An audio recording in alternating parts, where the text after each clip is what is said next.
En ce temps-là, après leur première mission, les apôtres se réunirent auprès de Jésus et lui annonçaient tout ce qu'ils avaient enseigné et fait.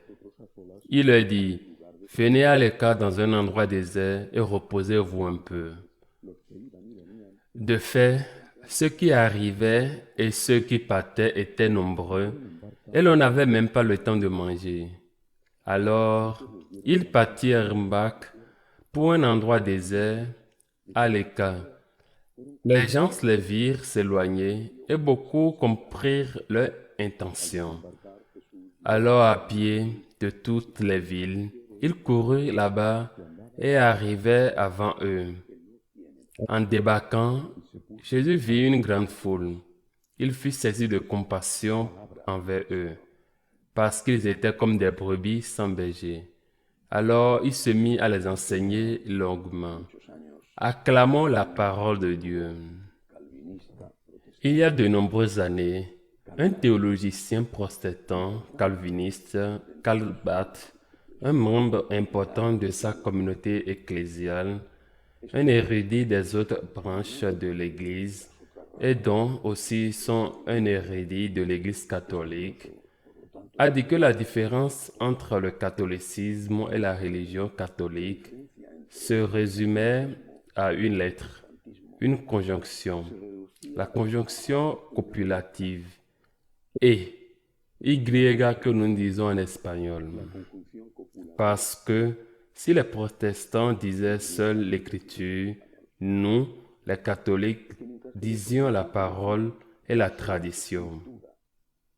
Alors que les protestants disaient seule la foi, nous catholiques disons foi et œuvre. Et donc, je passais en revue les différences entre les différentes branches protestantes et l'Église catholique.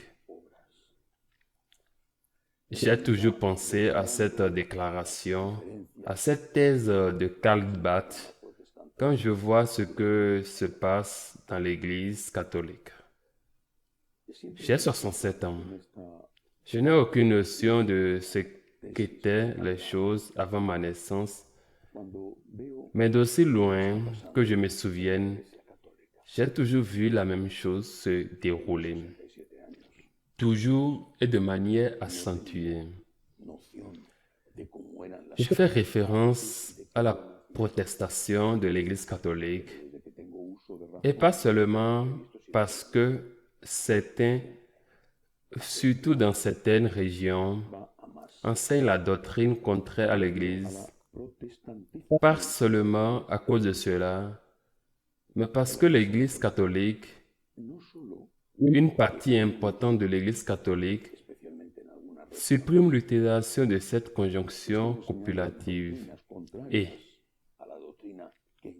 une partie importante de l'Église catholique se radicalise vers un extrême, méprisant, oubliant, voire se moquant de l'autre extrême, l'autre partie. Oui, Bada dit la foi et les œuvres, la parole et la tradition. C'est ce que les catholiques ont, tandis que les protestants ont dit qu'ils ont la foi ou seulement la parole. Que la protestation de l'Église catholique cherche à supprimer le besoin, l'obligation d'avoir les deux, la foi et les œuvres, la parole et la tradition. Il ne s'agit pas seulement de ce qui a été fait au cours de ces siècles, mais de ce que Jésus-Christ a fait, qui est un secteur de l'Église, de moins en moins un référent absolu et de plus en plus un référent relatif, un modèle, un exemple à suivre, tant que cela ne va pas à l'encontre de ses propres opinions, voire de ses idéologies politiques. Qu'a fait notre Seigneur? C'est ce que nous, catholiques, devons toujours regarder. Notre Seigneur était quelqu'un qui avait un cœur compatissant, qui voyait les gens qui avaient faim et les nourrissait. La multiplication des pains et des poissons, il y a dit aux apôtres, donne-leur quelque chose à manger. Il voyait des personnes malades et leur disait, allez et guérissez. Allez et chassez les démons. En d'autres termes, notre Seigneur était quelqu'un qui avait un cœur qui compatissait à la souffrance des hommes, qui avait un pouvoir que nous ne pouvons pas, que nous n'avons pas, qui a le pouvoir de faire des miracles. Nous ne pouvons pas multiplier les pains et transformer les pierres en pain et guérir les maladies. Mais il pouvait le faire et l'a fait. Il nous a donné un exemple à suivre. Ce commandement, donne-lui quelque chose à manger, résonne toujours dans nos oreilles. Mais notre Seigneur était aussi quelqu'un. Il enseignait, il évangélisait. Notre Seigneur était quelqu'un qui a envoyé ses apôtres pour prêcher la conversion, le pardon des péchés.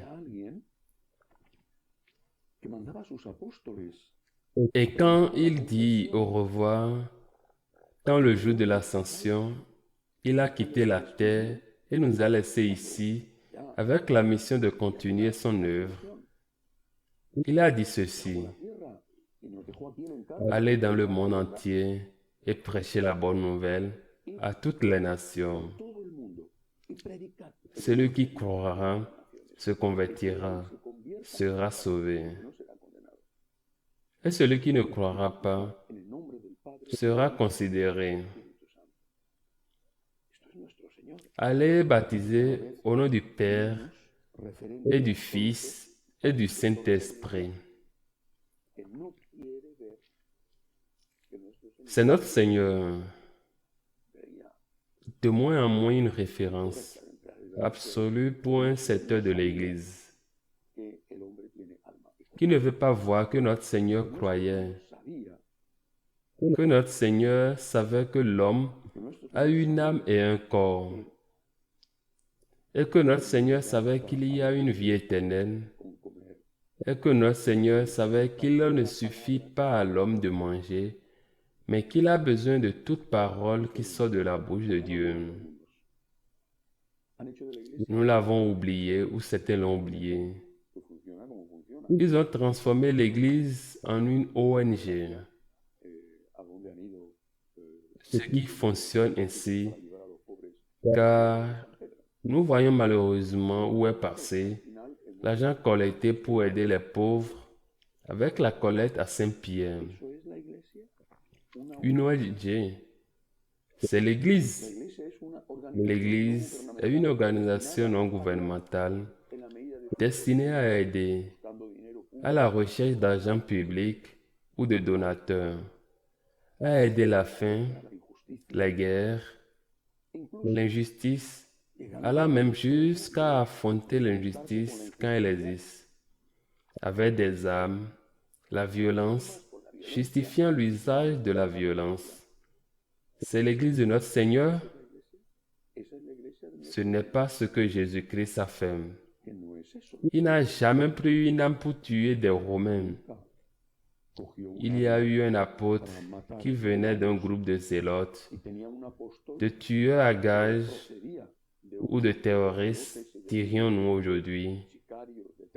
Et il lui avait déposé les armes quand il est entré dans sa suite. Notre Seigneur avait de la compassion pour les hommes qui avaient faim et avait de la compassion pour les malades. Mais notre Seigneur savait que l'âme a aussi besoin d'être nourrie. De plus, c'est la première chose à nourrir, l'âme. Je me souviens que lorsque j'étais adolescent, je débattais en moi-même pour savoir si je devais devenir médecin ou prêtre. J'étais attiré par les deux parce que les deux me permettraient d'aider. Et le prêtre qui était alors mon directeur spirituel m'a dit, si tu es médecin, tu vas soigner le corps au mieux de tes capacités.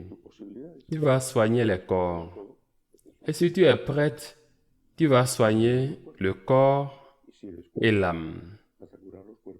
Pas de la même manière que le médecin va guérir les corps. Évidemment, ils vont guérir les corps avec des organisations Caritas dans les paroisses. Mais il m'a dit, qu'est-ce qui est le mieux? Donner un poisson à une personne qui a faim ou lui apprendre à pêcher. Si tu es prête, tu vas te consacrer à enseigner comment pêcher.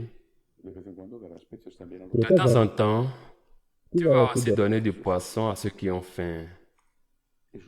C'est ça être prête. C'est la mission que le Seigneur nous a enseignée. C'est la mission que le Seigneur nous a ordonné de pratiquer, d'enseigner comment pêcher, de guérir l'âme, d'aider ceux qui s'approchent de Dieu et de permettre à ceux qui ne s'approchent pas de rencontrer Dieu. Parce que si tu aides cette personne à rencontrer Dieu, tu as résolu non pas tous ses problèmes, mais les plus importants pour la terre et pour le ciel. Le Seigneur nous a ordonné d'évangéliser et il nous a dit, parce qu'il a fait, d'enseigner. L'évangile d'aujourd'hui nous le montre. Il est dit dans l'évangile, quand il est descendu dans la barque et qu'il était parti avec l'intention de passer quelques jours de vacances, mais ils ont disparu quand les gens ont découvert où il allait et Jésus a commencé à leur enseigner beaucoup de choses. Ils étaient sûrs qu'il y avait des malades parmi eux. Et ces malades étaient sûrement allés là-bas pour être guéris. Ils avaient entendu dire que Jésus faisait des miracles. Il y avait des pauvres, c'est sûr, et peut-être que certains d'entre eux étaient venus en pensant qu'il allait manger gratuitement. Mais tous, les pauvres, les malades, les bien potents, les riches, tous étaient venus écouter Jésus, car ces gens savaient que le Seigneur avait des paroles de la vie éternelle. Et le Seigneur, je ne sais pas s'il a déçu l'un d'entre eux. Je ne sais pas s'il a fait du bien ou des miracles, mais il les a enseignés et il a guéri leur âme avec cet enseignement. Il les a appris à pécher.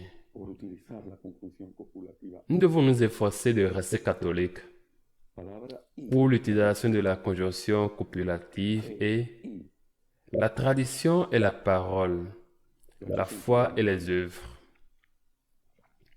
L'Église, à l'époque de Saint François, par exemple, quand je vois Saint François, je vois un homme qui s'occupe des lépreux avec l'irrigation. Que cela signifie alors? Il s'occupait des lépreux. C'est vrai. Oui, il le faisait. Mais c'était une toute petite partie de son activité. Il passait beaucoup de temps à prier dans les ermitages qu'ils avaient construits de ses mains, dans des endroits magnifiques entourés d'une nature magnifique. Et sa tâche, lorsqu'il sortait des longs moments de prière, était de parcourir les villes, les villages pour évangéliser. Parfois sans rien dire, simplement par sa présence humble et simple, et parfois en disant ce que le Seigneur dit dans l'Évangile. Convertis-toi et crois à l'Évangile. Faisons donc de même. Prenons soin du corps, le nôtre et celui des autres. Œuvre de charité, une partie importante de nos hormones doit aller à l'aide des pauvres. Et c'est une obligation que l'Église a toujours comprise, car elle a toujours été catholique. Mais nous devons aussi prendre soin de l'âme. Nous devons penser à la vie éternelle. Nous devons évangéliser, enseigner, parler de Dieu. Et l'Église a toujours compris cela parce qu'elle a toujours été catholique. Ne nous éloignons pas de Christ et de notre histoire et ne tombons pas dans le piège de devenir des protestants qui suppriment cette conjonction copulative et qui ne choisissent qu'une partie, transformant l'Église en ONG et mal gérée de surcroît. Que le Seigneur nous aide à être catholiques, à évangéliser et à aider ceux qui souffrent. Qu'il en soit ainsi.